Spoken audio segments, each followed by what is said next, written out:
My name is Dave. I want to look back at my first consulting engagement for Gordon Food Services based out of Grand Rapids, Michigan. The project we were working on for GFS was called Customer Item List Manager. GFS is in the food distribution and logistics industry, and they make a tool that allows distributors of food to come up with an ordering list. This is a small prototype that shows that. You can pick your items, you can add them to the cart. We had a little flyout widget like this. If you really wanted to, because in 2010, everybody was like, ooh, drag and drop. You can do that with front end code. So I could drag and drop, oohs and ahs, right? But the interesting thing about this experience is it was my first introduction to the idea of constraint.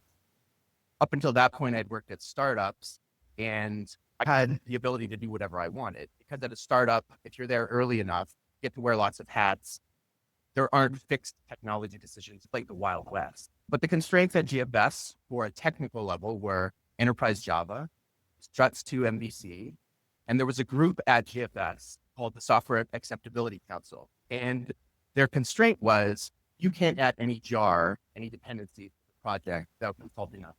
Because we, the wise and aged veterans of this organization, know better than you, the consultants who are coming in to try and enact change. And that constraint was interesting because it immediately proposed this environment that was adversarial by nature, especially as a consultant. If you're thinking, I need to get creative. I have all of this expertise that I need to leverage because that's why they brought me in. It's easy to lean into that in your first consulting. It was easy for me to do that. Justin was the tech lead, the senior developer on the team, Justin Searle. Todd was the project manager. So that's how I got my introduction to working with them. And they had done a really good job of building trust and delivering enough value that they could curry some favor with the Software Acceptability Council and the client, where they could fudge a little bit of the constraints. And the way that they did that was, you can't add Java to. What is your opinion on JavaScript? And John, that's not a real thing. We don't really care about that. But you guys can do whatever you want. But just if you want to add any Java things, you need to come through us first. So that was the environment we were in. The tech we were working with at the time was YUI3. They had a really good data table plugin. And the concession that we were able to get from the team was they wanted things to be server rendered. They wanted struts to MVC endpoints for the server rendering. But Justin and Todd and a couple other folks on the team were able to convince them that it might be okay to ship JSON over the wire, JSON, from Jersey Spring MVC style endpoints. And so once we had, that was like, let's just deliver everything in JavaScript and see if we can do that. And that proved to be pretty effective. Knockout was the first MVVM model view model library that I can think of. Knockout was a really popular tool, and both Knockout and YUI emerged at a time when we didn't have these complex build tool chains that exist in the front end ecosystem. You could drop a script tag onto your web page and see something happen. And I don't know about you, but I often find myself pining for the days of that efficiency when I'm working on a client that is invested heavily in the front end ecosystem. And I see how many hours of waste there are dealing with node modules and NPM and dependency issues and things like that. Even the build pipeline went through the salt mines of Grunt and Gulp and Webpack. So that was the environment that we were working in. I want to show you two versions of the same app. One written in modern front-end ecosystem, React, Beat, which are great tools. I like React. I built my career specializing in front-end dev, so I just don't want you to get the wrong message. The other one is built in HTMX, as you can tell by my shirt. And I want to do a little bit of a compare and contrast. And this is to serve two purposes. One, to equip you to have some familiarity with what the HTMX approach is. And two, to get your inspired and creative brains thinking about, is there a path that I can use this to solve client challenges by adding way more value and writing way less code? This is the front end exercise that we give people want to do a take-home exercise. These apps are functionally equivalent. They have the same feature set. They're written in two different ways. I can click on invoices. I can navigate to those invoices. I can add invoices. That's the basics of this feature set for these apps. One of these apps is written entirely in JavaScript with React. The other one is written in TypeScript and has no client-side JavaScript at all.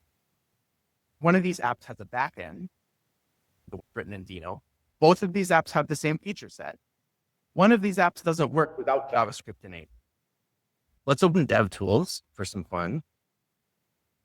Let's disable JavaScript.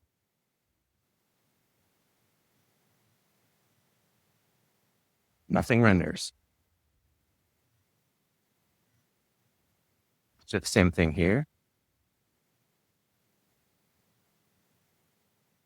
Hey, my app still works.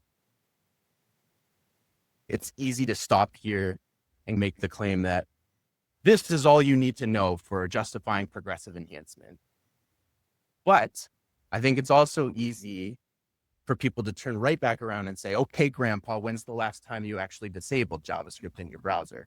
We looked at the front end feature set. What about a little bit more detail on the technical components that are needed to make up this app? Both of these apps have routing solutions where there's something monitoring changes in the URL. The state is in the URL effectively. But one of these apps requires you to write that twice. It's the front end solution, which you can see here. The front end solution is implemented in React. So if we open that up, look at my app. Here's the code. I'm using React Router, pretty standard fare for client-side single-page applications. And here's my invoices ID route. Here's my root level route. And here's my component wiring for all of that stuff. Let's look at the HTMX version. Where's my routing?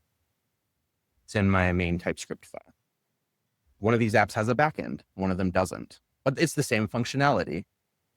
I think a better framing for justifying why you might want to consider writing an app with HTMX is I don't need to write routing logic twice. Let's look at dependencies. I have some node modules in the left purely for end-to-end testing. Both of these apps use the same testing strategy, playwright end-to-end browser-based tests.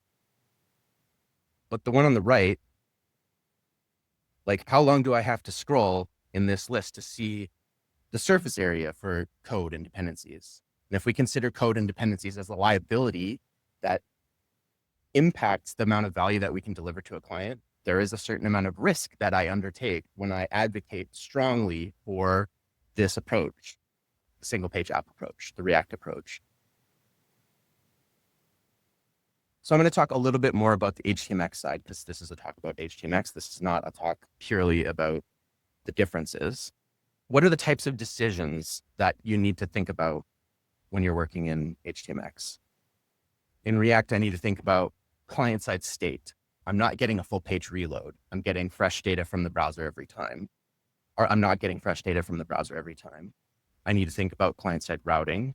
I need to learn hooks. I need to learn React context. I need to learn how information flows top-down through the component hierarchy in React. That's a lot. There's a lot. If you're starting web development, there's a lot there. What do I need to learn if I'm working with HTMX? I need to figure out how to route a request if HTMX is enabled and how to route a request if it's not, something like this. You install it by including a script tag in the head of your document, very similar to the old school web development approach. When you include that library in your head tag, HTMX is a JavaScript runtime, but to use it, you don't have to write JavaScript. You write HTML. So here's a good example. When I include the HTMX script in my head tag, my HTML elements gain the capability to become supercharged by adding some of these attributes. Some people might call this a declarative approach to programming. I can gain behavior that we're going to do anyway. I might write that in vanilla JavaScript with a non-click handler, an explicit JavaScript function that controls that behavior. In HTMX, I don't write JavaScript. You can, but you don't have to get quite a lot of value from functionality. So in this case, when the HTMX runtime that's loaded in the browser sees this hx-post attribute, it says, I need to wire up a click handler such that when the user clicks on this button, an HTTP post request gets fired to that endpoint.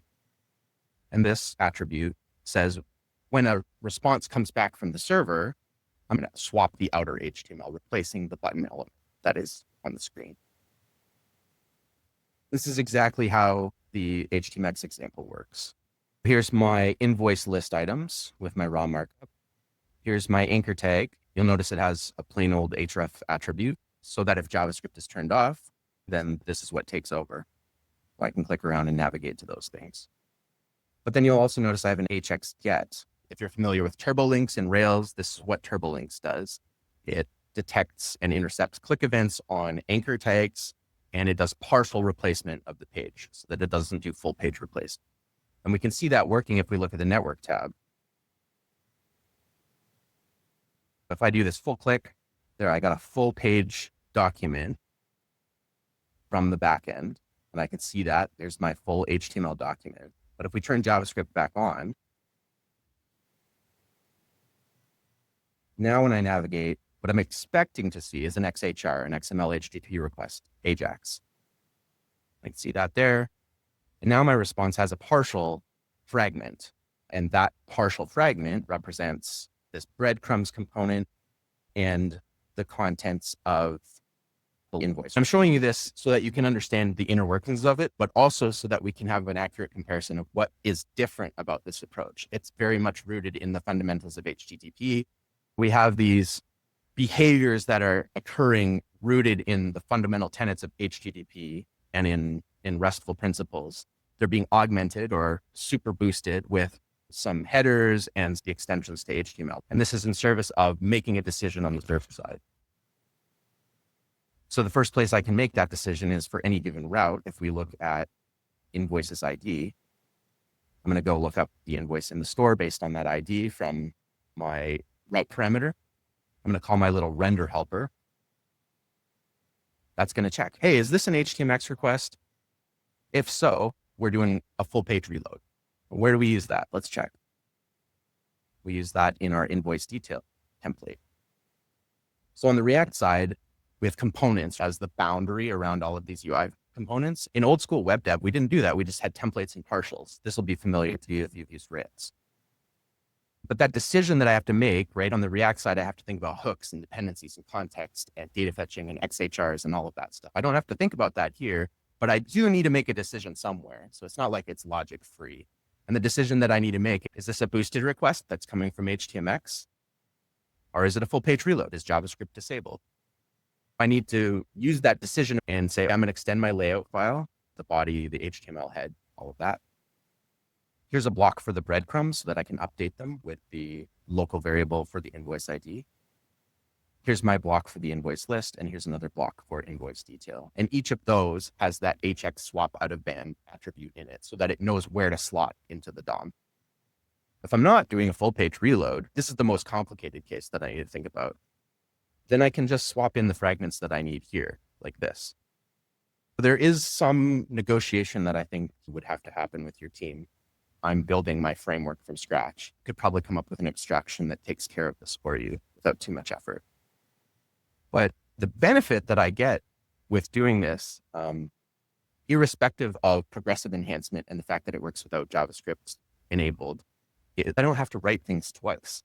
And I can sprinkle these HTMX attributes in my HTML.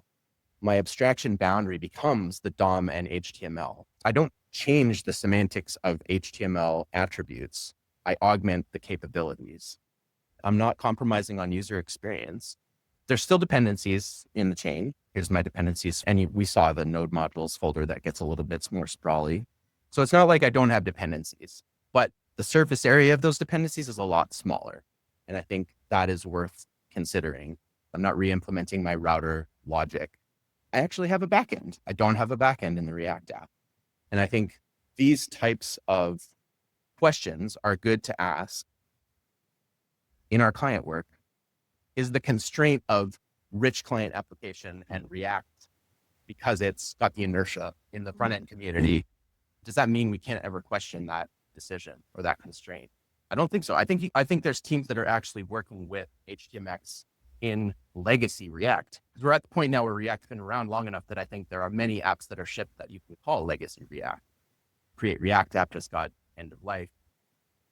Almost 10 years that React has been around. So there are legacy systems being written, which is great for us as consultants because it means we're going to be in business for a long time to come, remediating those legacy systems. It's worthwhile considering the constraints in your existing system, the choices that your client have made. It's worth having tools like HTMX in your toolbox. That's what I wanted to share with you.